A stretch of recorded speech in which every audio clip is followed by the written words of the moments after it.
Hello friends, இன்னைக்கு எப்படி காசு அல்வா செய்யறதுன்னு பார்க்கலாமா? அதுக்கு ஃபர்ஸ்ட் மீடியம் சைஸ் பூசணிக்காவை ஃப்ரண்ட்லையும் பேக்லையும் கட் பண்ணி இந்த மாதிரி எடுத்து வச்சுக்கணும் ஃப்ரெண்ட்ஸ். இப்போ அழகாக நம்ம அதை பெரிய சீவலில் சீவலாம். இதில் தண்ணி வரும். தண்ணி ரொம்ப முக்கியம் ஃப்ரெண்ட்ஸ். கடாயில் 1 டீஸ்பூன் நெய் ஊற்றி முந்திரி பருப்பும் திராட்சையும் நல்லா பொன்னிறமாக வறுத்து எடுத்துக்கலாம். அதே தவால நம்ம துருவி வச்சிருக்கிற பூசணிக்காயும் சேர்த்துக்கலாம்.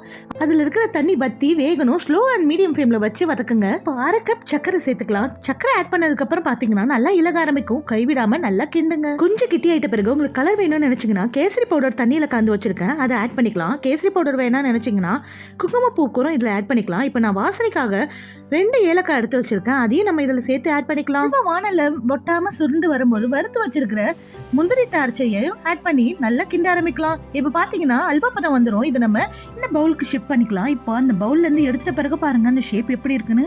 இந்த காசி அல்வா செய்யறது ரொம்ப ஈஸி ஃப்ரெண்ட்ஸ். நீங்களும் வீட்டில் ட்ரை பண்ணி பாருங்க. எங்க வீட்டு பசங்களும் விரும்பி சாப்பிட்டாங்க. இந்த வீடியோ பிடிச்சிருந்தா மறக்காம லைக் அண்ட் சப்ஸ்கிரைப் பண்ணுங்க. பாய்.